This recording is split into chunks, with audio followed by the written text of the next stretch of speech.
AP అసెంబ్లీలో YCP ఆందోళనకు దిగింది. గవర్నర్ అబ్దుల్ నజీర్ ప్రసంగిస్తూ ఉండగా వైసీపీ సభ్యులు అడ్డుకునే ప్రయత్నం చేశారు. ప్రభుత్వానికి వ్యతిరేకంగా నినాదాలు చేశారు.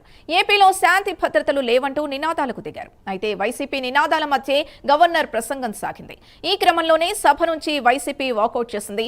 అనంతరం గవర్నర్ ఏపీ ప్రభుత్వ ప్రాధాన్యతలను వివరిస్తూ ప్రసంగమిచ్చారు.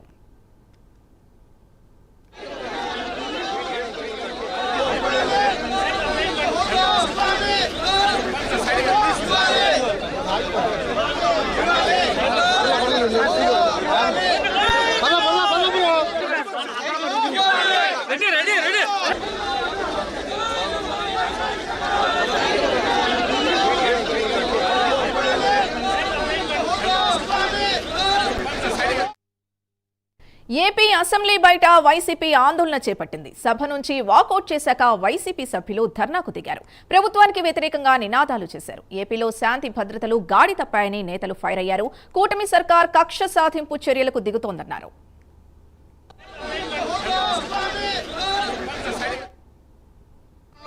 ఉన్న 4 పార్టీల్లో 3 పార్టీలు ఒకవైపు ఉండి మరొక పార్టీ వైఎస్ఆర్ కాంగ్రెస్ పార్టీ ప్రజల పక్షాన ప్రజల గొంతుకును వినిపిద్దామని చెప్పి అసెంబ్లీలో గత 19 నెలల నుంచి మాకు ప్రధాన ప్రతిపక్ష హోదా ఇవ్వండి, ప్రజల ఆకాంక్షల్ని, ప్రజల కోరికల్ని, ప్రజల అభిప్రాయాల్ని సభ ద్వారా మీ దృష్టికి తీసుకొస్తామని చెప్పి జగన్మోహన్ రెడ్డి గారు ప్రధాన ప్రతిపక్ష పాత్ర కోసం, హోదా కోసం న్యాయ పోరాటం చేస్తూ అనేక సార్లు ఈ రాష్ట్ర ప్రభుత్వాన్ని విజ్ఞప్తి చేయడం జరిగింది.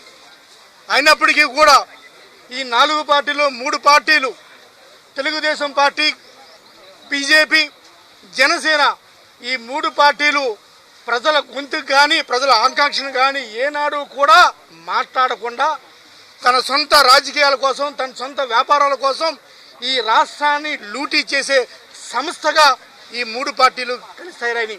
20 నెలల నుంచి ఈ రాష్ట్రంలో ఉన్నటువంటి ఏకైక ప్రతిపక్ష పార్టీ, ప్రజల పక్షాన పోరాటం చేస్తున్నటువంటి పార్టీ, ప్రశ్నిస్తున్నటువంటి పార్టీ, ప్రభుత్వ తప్పుల్ని ఎత్తి చూపుతున్నటువంటి పార్టీ, ప్రభుత్వం ఇచ్చినటువంటి హామీలని నెరవేర్చమని డిమాండ్ చేస్తున్నటువంటి పార్టీ ఏకైక పార్టీ వైఎస్ఆర్ కాంగ్రెస్. వైఎస్ఆర్ కాంగ్రెస్ పార్టీకి ప్రతిపక్ష హోదా ఒక హక్కు.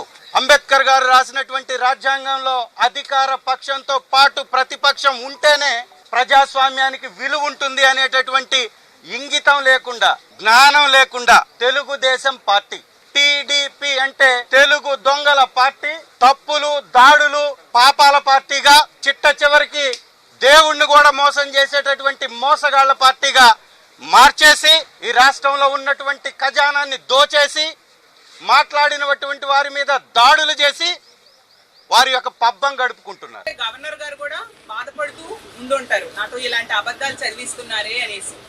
ఎందుకంటే ఈ రాష్ట్రంలో ఈ 19 నెలలుగా ఇచ్చిన ఏ ఒక్క హామీ అమలు చేయలేదు. ఒక దుష్ట పరిపాలన సాగుతూ ఉండే పరిస్థితి. దాన్ని కప్పిపుచ్చుకోవడం కోసం అత్యున్నత స్థానంలో కూర్చున్న గవర్నర్ గారితో ఇలాంటి అబద్ధాలు చెప్పించడం నిజంగా చాలా బాధాకరం. ఈ రాష్ట్రంలో ఈ రోజు తీసుకుంటే ప్రజాస్వామ్యం అనేది లేదు, శాంతి భద్రతలు లేవు, అభివృద్ధి లేదు, సంక్షేమం లేదు, ఉద్యోగాలు లేవు. అలాగే ఉద్యోగస్తులకి ఈరోజు శాంతి లేని పరిస్థితి నెలకొనుంది. ఈ రాష్ట్రంలో ఎవరిని అడిగినా, ఏ ప్రజలను అడిగినా కూడా చెప్తారు ఎలాంటి పాలన సాగుతుంది అని అడిగితే ఈ రాష్ట్రంలో అశాంతి, అప్పులు, అలాగే అక్రమ కేసులు, అశ్లీల నృత్యాలు, అప్రజాస్వామికమైన పాలన సాగుతూ ఉంది అనేసి ప్రతి ఒక్క ప్రజలు చెప్పే పరిస్థితి మనం చూస్తూ ఉన్నాం. నిజంగా ఇంత దారుణమైన పరిపాలన గతంలో ఎప్పుడు ఈ రాష్ట్రంలో లేదు. ఈవెన్ చంద్రబాబు నాయుడు గారు గతంలో ముఖ్యమంత్రిగా ఉండేప్పుడు కూడా ఇంత దారుణంగా పరిపాలించలేదు. ఈ రోజు అలాంటి పాలన ఉండడం వల్ల ఒక 20 ఏళ్ళు ఈ రాష్ట్రం అభివృద్ధిలో వెనక్కి వెళ్ళిపోయిన పరిస్థితి. గవర్నర్ గారు కూడా